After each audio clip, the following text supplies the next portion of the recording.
Have you ever dreaded an event? For 8 long months, I dreaded becoming a grandparent.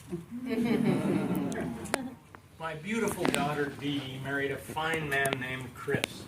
They started a life together, he running his business, she going to nursing school.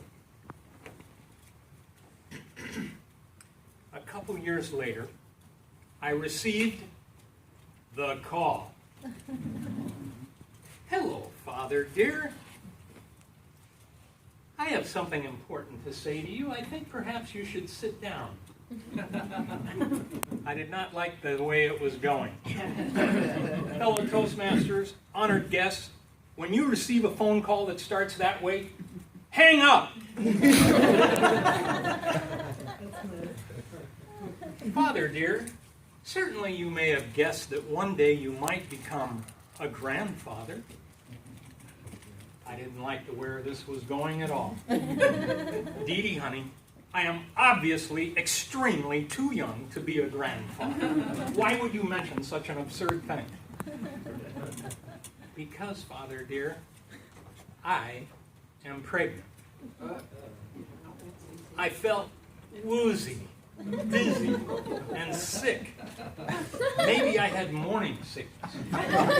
I just wanted this to be a bad dream and go away. You see, my understanding of what a grandfather is predicated upon personal experience.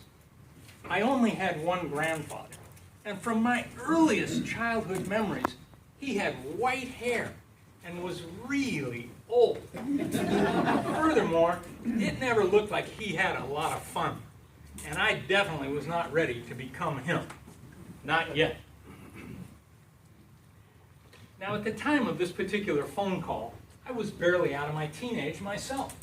I was a youthful 46. My psychiatrist said I was going through a process known as teenage foreclosure. In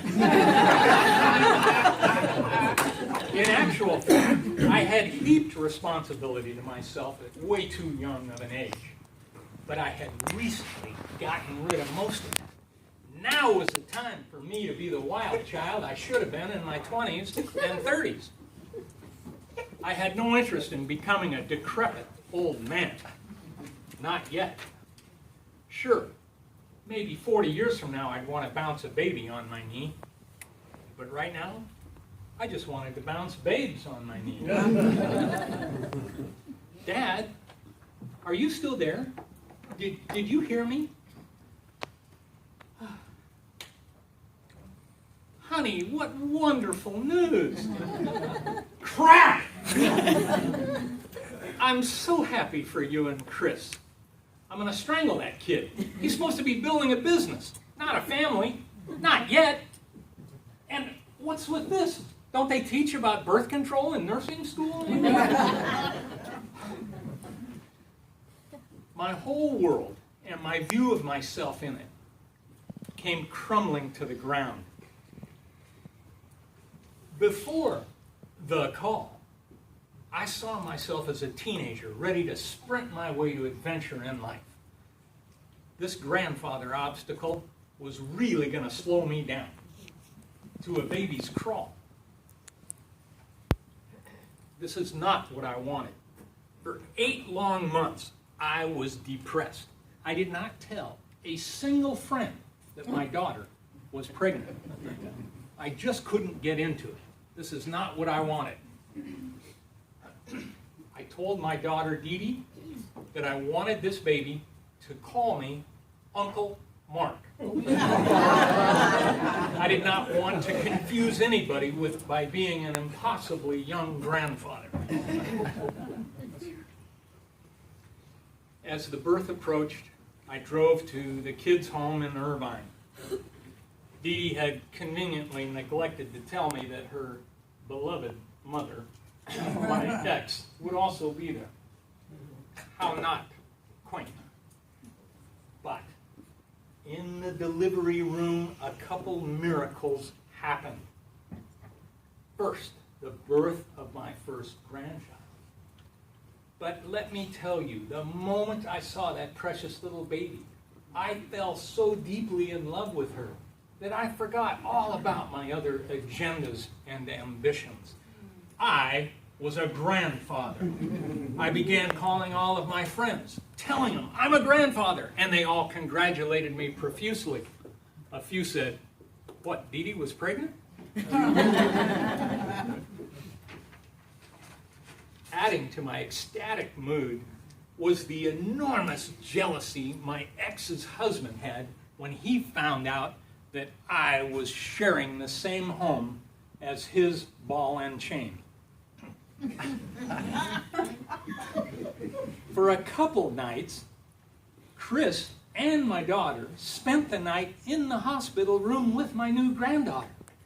Oh yeah, that meant me and the ex were unchaperoned in the home together alone. Now let me assure you, there's greater probability that I would become romantically involved with a porcupine than with my ex. However, her husband was really flipping out, and that entertained me enormously. Well, today I have 4 grandkids, and of course I love each of them dearly. And because of the fact that I became a grandfather at such a ridiculously young age, I'm able to do things with them that my own grandfather could never have imagined. I've ridden the older 3 on the back of my motorcycle. I allowed my grandson to drive a speedboat at 60 miles an hour, terrorizing his sisters when he was only 8 years old. I do nothing each year that's more fun than spending time with my grandkids. I love them dearly and involuntarily in a way I could never have anticipated or imagined. So, fellow Toastmasters and guests, having heard my story, I hope when you get the call, you will not dread, but you will joyfully embrace becoming a grandparent.